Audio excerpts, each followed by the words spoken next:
안녕하십니까. 오늘 칼빈의 기독교 강연은 제2권 2장 사람의 비참한 현 상태에 대하여 살펴보려고 합니다. 칼빈은 제목에서 의지의 자유를 빼앗긴 채 종의 상태에 모든 인간은 매였다, 이렇게 이제 제목을 정했습니다. 1절이 선인데요. 논의의 위험성과 바람직한 전개 과정. 첫사람이 죄의 권세를 잊게 된 때로부터 그 죄의 권세가 모든 인류에게 퍼져 있을 뿐 아니라 각 개인의 영혼을 완전히 지배하고 있음을 보았다. 그러면 이제 남은 일은 과연 우리가 이런 종의 상태로 전락한 이후로 모든 자유를 다 빼앗겼는지를 혹시 한 티끌이라도 아직 자유가 남아있다면 그 힘이 어느 정도나 미치는지를 좀 더 면밀하게 살펴보는 일일 것이다, 이렇게 말을 합니다.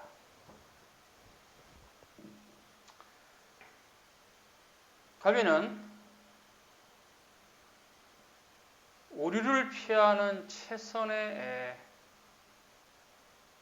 방법은 양쪽에서 오류를 위협하는 요소를 염두에 두는 일이라고 말합니다. 그게 뭔가? 첫째, 사람은 자신에게 올바른 것이 있다는 것이 완전히 부인이 되면, 리젝트, 거절되는 거죠. 곧바로 그 사실을 안일함에 빠지는 기회로 삼는다, 이렇게 말합니다. 이것을 우리는 반율법주의라고 합니다.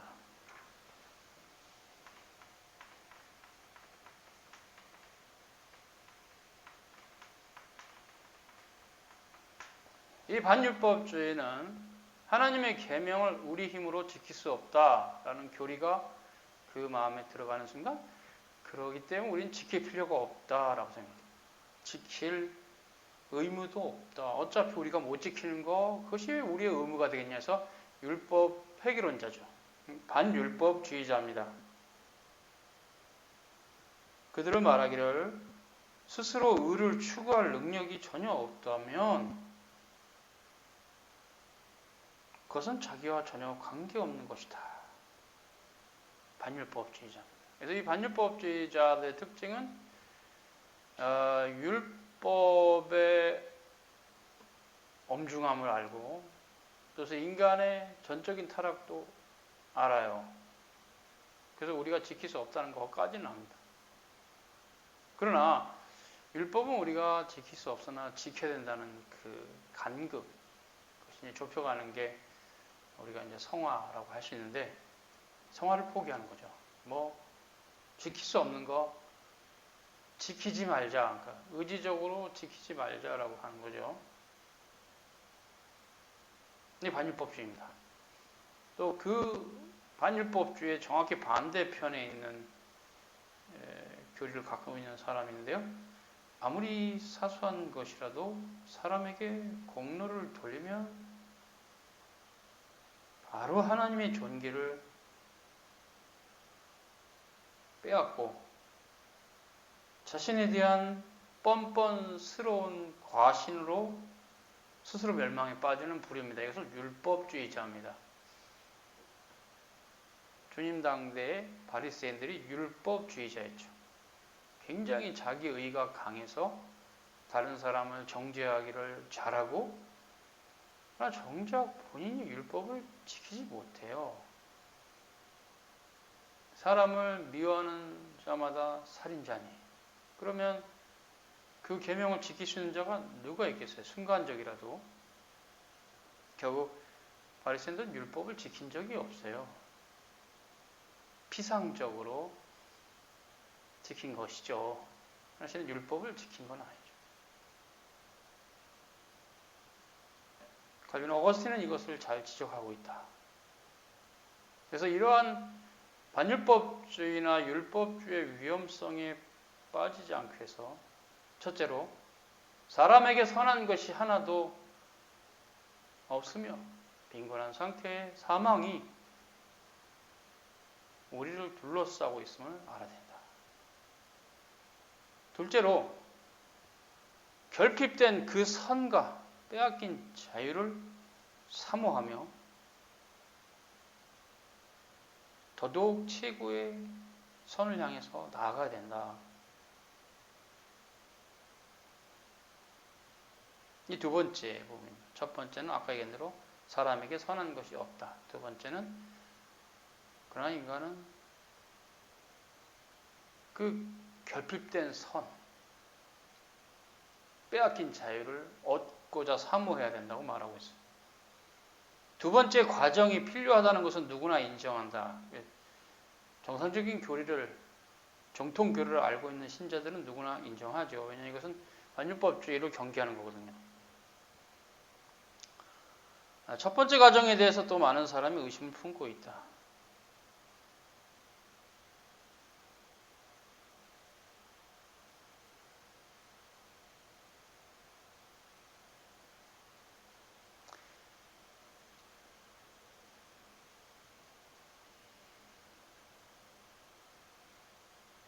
이제 칼빈은 이런 부분에 대한 논의 과정을 설명하고 철학자들의 이야기를 먼저 꺼냅니다. 그리고 이제 그 다음에 신학자들의 이야기를 꺼내죠. 교부들이죠. 이성에 관한 철학자들의 사고, 자유의지에 대한 철학자들의 사고 비판이죠. 헬라 철학은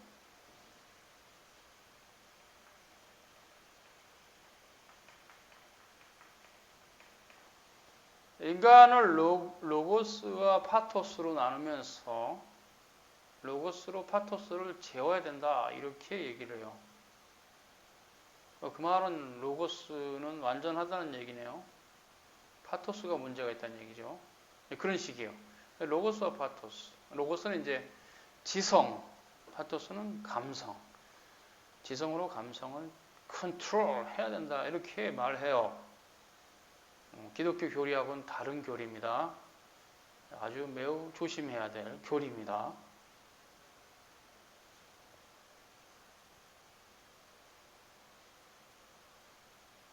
철학자들은 이성이야말로 신적인 빛으로 가득 차 있어서 효과적으로 잘 쓰면 인간을 컨트롤할 수 있다. 자유의지가 있다 그 말이죠.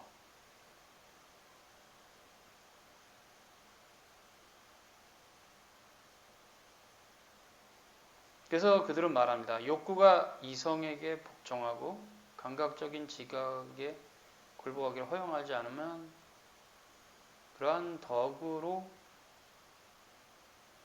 자유의지가 형성된다 말합니다.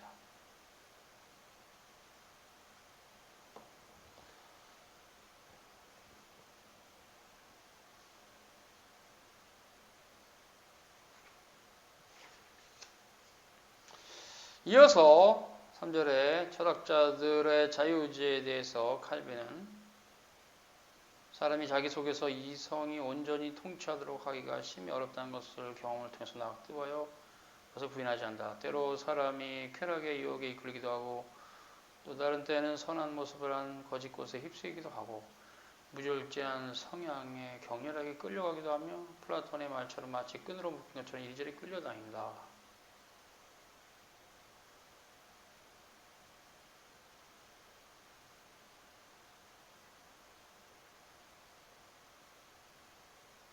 철학자들은 그래서 덕과 악이 우리의 능력에 달려있다는 것을 확고한 사실로 바라봅니다. 이렇게 말합니다. 이것이나 혹 저것을 하는 것이 우리의 선택의 여부에 달려있다면 그 일을 하지 않는 것도 마찬가지다. 이 말은 자유의지가 있다는 얘기죠.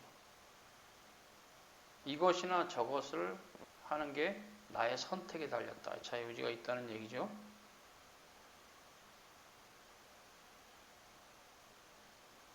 우리가 하는 일을 자유를 선택하여 행하고 삼가할 수 있다. 원하는 때 얼마든지 선을 행하고 행하지 않을 수도 있다. 이렇게 철학자들은 본다는 거예요.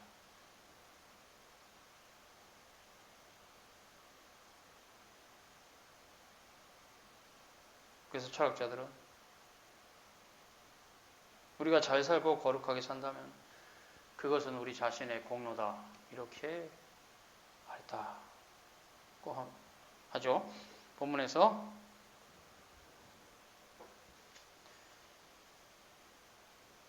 키케로의 말입니다. 각 사람마다 스스로 덕을 쌓으니 지혜자는 그것에 대해서 신들에게 감사할 일이 없다. 우리의 덕은 우리의 자랑이고 우리의 영광이다.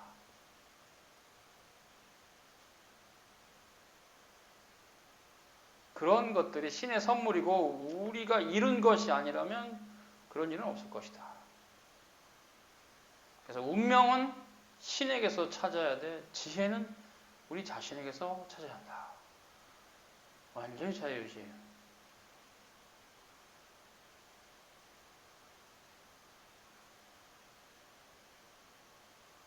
인간의 지성, 안에 거하는 이성은 올바른 행실을 위한 충족한 안내자며 의지는 이성에 복종하는 것으로서 감각을 통해서 악한 일들을 저지할 수 있다. 이렇게 보는 거죠. 철학자들은. 그러나 칼빈은 아니다. 그렇게 말하고 있죠. 아니다. 틀렸다. 사제에서 칼빈은 교부신학의 애매한 가르침에 대해서, 특히 자유의지에 대해서 이제 말을 합니다. 교부들은 이성의 건전함이 죄로 말미암아 심각하게 손상되어서 의지가 악한 욕심들에게 종로로 상태에 있다는 것을 인식하고 있다. 또 그럼에도 불구하고 이 교부신학의 한계에서는 철학자들의 견해에 지나치게 가까이 있는 교부들도 있다.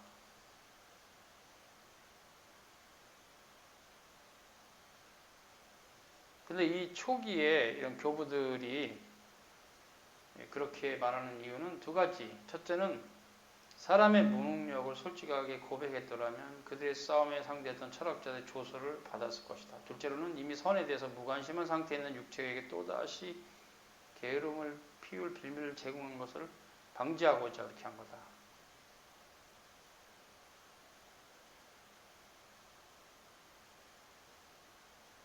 그러니까 우리는 선을 행할 능력이 없다. 이렇게 교부들이 말을 해버리면 교부들의 학문이 높은 수준이었기 때문에 그 당시에 철학자들에게도 우러러보는 대상이니까 저거 뭐지?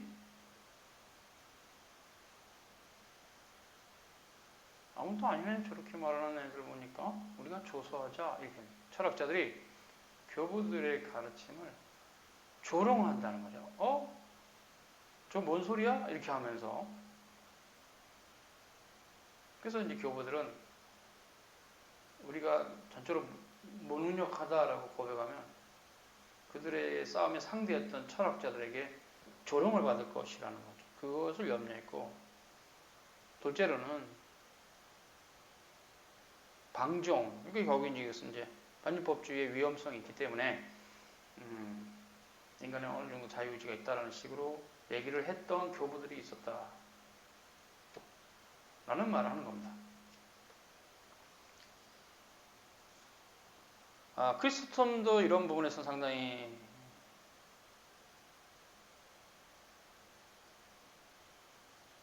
위험한 발언을 했어요. 그래서 크리스토텀의 이 부분에 있어서 상당히 신학적으로 문제가 있는데, 하나님께서 선과 악을 우리의 능력에 맡기셨다. 선택에 대한 자유로운 결정권을 우리에게 주셨다. 그래서 타락하기 이전에 아담과 하와에게는 맞아요. 타락한 이유는 아니에요.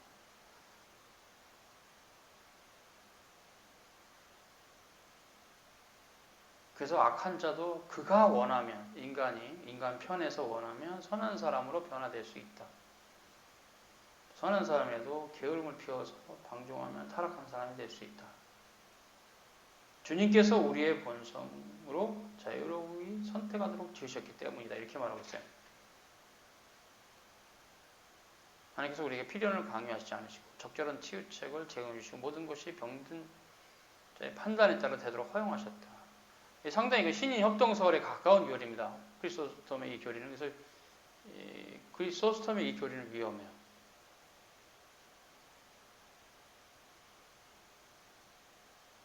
우리가 하나님의 은혜의 도움 없이는 아무것도 올바르게 행할 수 없는 것처럼 우리가 우리의 몫을 가져가지 않고서는 하늘의 자비를 얻을 수가 없다.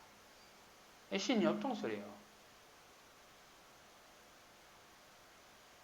제롬은 우리의 일은 시작하는 것이요 하나님의 일은 완성하는 것이다. 우리 일은 우리가 할 수 있는 만큼 드리는 것이요 하나님의 일은 우리가 할 수 없는 것을 베풀어 주는 것이다. 이것도 신협동설이에요. 물론 이분들이 이렇게 말한 것은 나태함 때문에 죄를 짓지 못하도록 반율법주의에 대한 경계를 하신 거죠. 그러나 살짝 잘못 이해하면 율법주의로도 갈 수 있는 위험성이 있고 신협동설은 피할 수가 없어요. 하나님 50%, 나 50%. 위험한 교리죠. 신인협동설.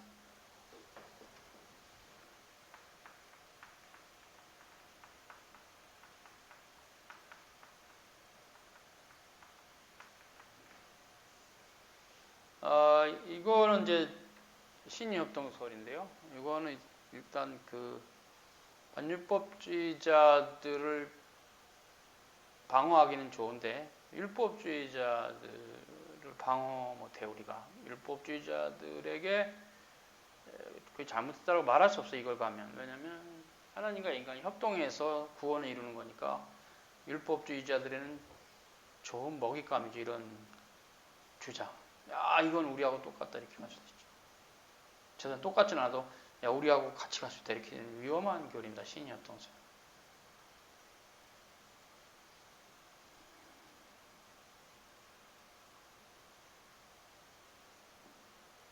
그래서 칼빈은 이 부분에서 이제 헬라 교부들의 부끄럼도 모르고 썼던 그 자유주의는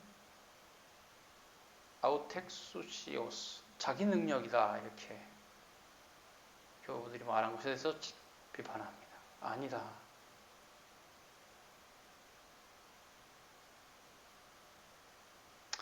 오리겐입니다. 오리겐이 제시한 정의가 일반적으로 교부들의 저작들 가운데 동의를 받고 있다. 오리겐이 초기 멤버니까요. 오리겐은 말했습니다. 자유의지란 선과 악을 서로 분간하는 이성의 한 기능이요. 둘 중에 하나를 선택하는 의지한 기능이다. 그러니까 자유의지 있다는 얘기예요, 이것도.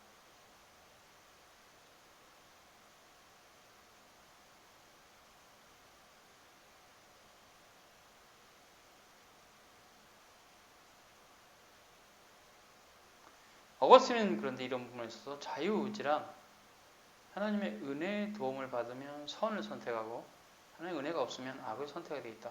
이건 신인협동설이 아니죠. 저쪽 주권 중에 하나님의 은총에 기초하는 정통교리예요. 이거는 후대의 정통교리로 수납할 만한 올바른 성경적인 교리죠. 자유의지란 하나님께서 은혜를 주시면 선을 선택하고 하나님 은혜를 안 주시면 악을 선택할 수밖에 없죠. 인간의 자유의지는 없습니다.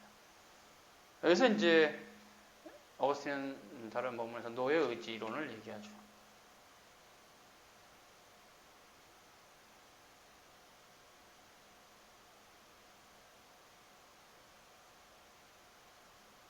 칼빈은 안셀무스 1133년에 태어나서 1033년에 태어나서 1109년에 돌아가셨는데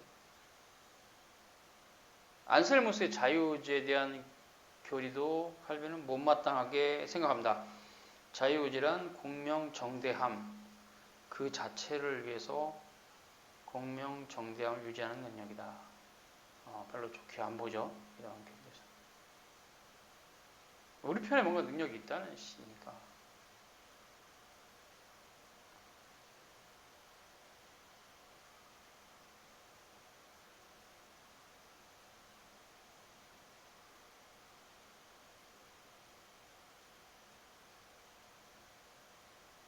그래서 5절에 자유와 의지를 각각 여러 가지로 구분한 교부들의 견해.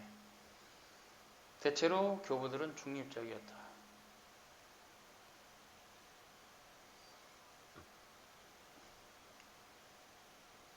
데 보카티오네 젠티움 한 책이 있어요. 교부 시대에. 이 책에서는 세 가지 종류의 의지를 말합니다. 감각적 의지, 정신적 의지, 영적인 의지. 감각적 의지와 정신적 의지는 사람이 자유로이 부여받았고, 영적인 의지는 성령의 역사다. 칼빈은 그 부분에서 조금 다른 곳에서 논의하겠다 이렇게 말하고 넘어갑니다.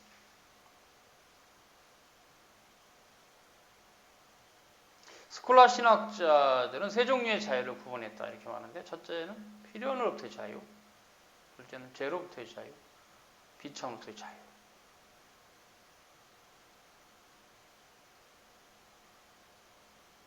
첫째 자유는 사람에게 본성적으로 고유하기 때문에 사라질 수 없고, 나머지 두 가지 자유는 죄로 말미암아 잃어버린다고 한다. 칼빈은 이 부분은 수용합니다. 그리고 이제 6절에 두 종류의 은혜에 대한 논의를 하는데요.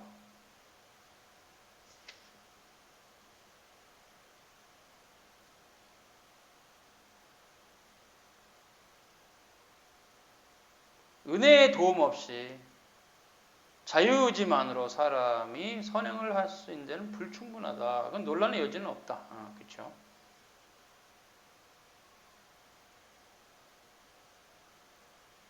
근데 선을 행할 능력이 완전히 없는지 아니면 미미하게 남아있는지 에서 이제 아직 해명이 안 됐다 이렇게 말합니다.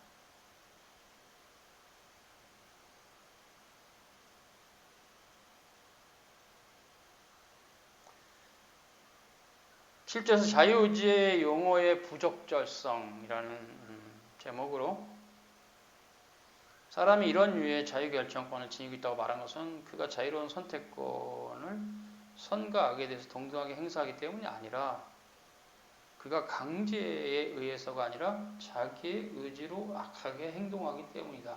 정확히 본 겁니다. 인간이 전적으로 타락한 이후에 자유의지라고 하는 것은 자발적으로 죄를 짓는 거죠.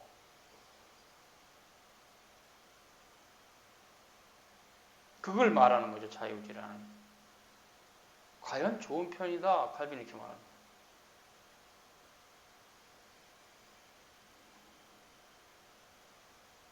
결국 그러니까 인간의 자유의지는 없다는 얘기죠. 그래서 자유의지에 대한 어거스틴 가르침을 넘어가는데요. 어거스틴 주저하지 않고 의지를 가리켜 노예 상태라고 부른다.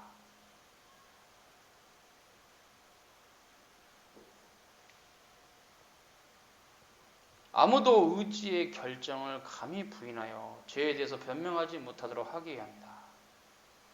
그러나 다른 것은 성령이 함께 계시지 않으면 사람의 의지는 자유롭지 못하다. 이는 그 의지가 정욕에 사로잡히고 정복된 상태이기 때문에 맞습니다.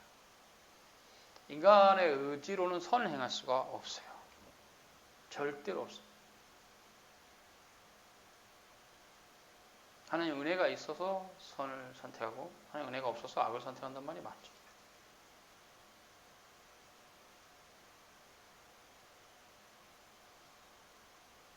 오히려 타락하기 전에 아담은 부여받은 자유의지를 악하게 사용해서 자기 자신은 물론 자기의 의지까지도 잃어버렸다. 자유의지를 완전히 잃어버렸죠. 자유의지가 노예가 되어버렸습니다. 의를 행할 능력이 전혀 없습니다. 하나님의 은혜가 해방시켜주지 않는 한 자유로울 수가 없어요. 결국 전적으로 하나님 주권적 은혜입니다.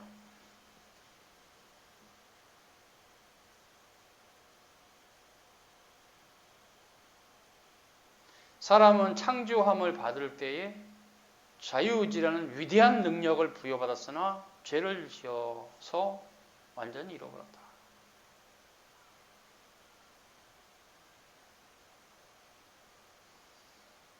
자유의지가 은혜를 통해서 이루어진다는 것을 보여준 다음,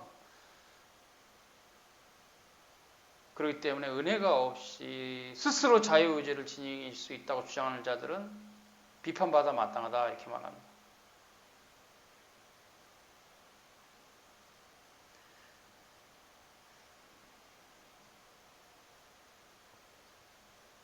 그래서 칼빈이 이렇게 표현하는데요.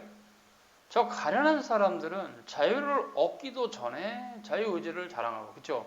주님의 은혜로만 자유가 있는데, 또 자유를 얻은 다음에는 자기 힘을 자랑한다. 율법주의죠. 하나님의 은혜로 우리가 선을 행할 수 있게 됐는데 갑자기 또 우리 안에 있는 부패성, 인간 안에 있는 부패한 본성이 일어나서 자기 힘으로 이것을 행한 것처럼 자랑하게 된다는 거예요. 인간이 이렇게 뒤틀려 있어요.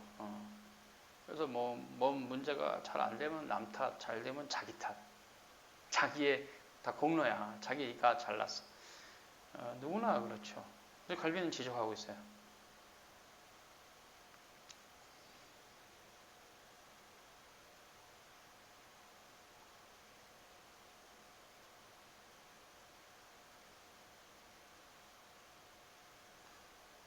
고린도후서 3장 17절입니다. 주의 영이 계신 곳에 자유가 있다. 그쵸? 성령께서 우리를 자유케 하시죠. 그전에는 죄의 종들이었잖아요. 근데 그 상태에서 무슨 자유의지를 자랑합니까?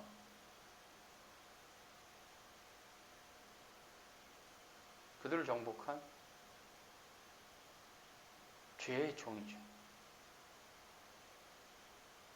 그리고 이제 성령의 능력으로 자유로웠으면 그것을 마치 자기의 노력으로 된 것처럼 자랑할 수 없죠. 그래서 요한복음 15장 5절을 칼빈은 이렇게 가지고 해석합니다. 그러니까 이 관점에서 나를 떠나서는 너희가 아무것도 할 수 없다. 그러면 선행을 말하죠. 예수 그리스도를 떠나서는 우리는 어떠한 선행도 할 수 없습니다. 히브리 토부.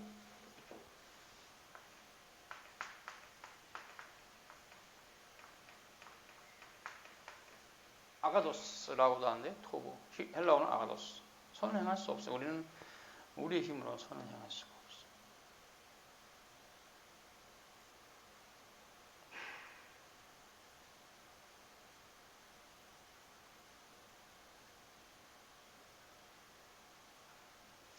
주님의 은혜가 아니고서는 죄에서 자유로워질 수 없다라고 가르칩니다.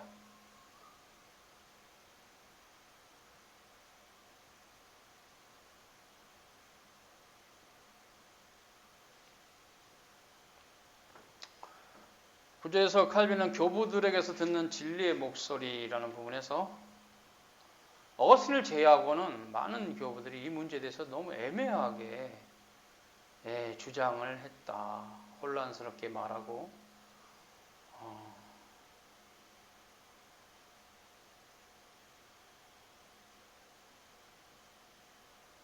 그러나 교부들의 가르침이 애매하고 모호하긴 하지만 그들이 인간의 모든 덕성을 그렇게 높게 여기지 않고 성령의 능력으로 그분의 공로로 돌린다. 어거스틴은 아무것도 우리의 것이 아니니 아무것도 자랑해서는 안 된다. 는 시프리안 200년에 태어나서 258년에 돌아가셨는데 주장을 자주 가져와서 사람의 그 모든 권리가 철저하게 사라진 상태가 되었으므로 전적으로 하나님께 의지하기를 배워야 한다. 그렇게 칼빈은 말합니다. 그것이 아니라 무슨 뜻이겠는가 이렇게 말하죠.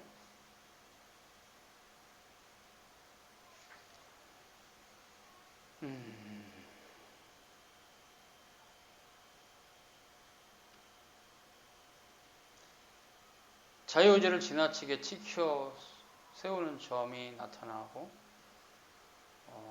사람이 자기 덕성에 대한 신뢰를 철저히 버리는 것을 가르치고 사람의 모든 힘이 오직 하나님께 달려있음을 주장하는 것. 이런 부분에서 이제 지금까지 얘기했다. 이렇게 칼빈은 말하고 있습니다. 그래서 10절에 자기를 부추기는 모든 사고를 버려라 이렇게 말합니다. 사람의 능력을 추켜 세우는 사고를 경계해라.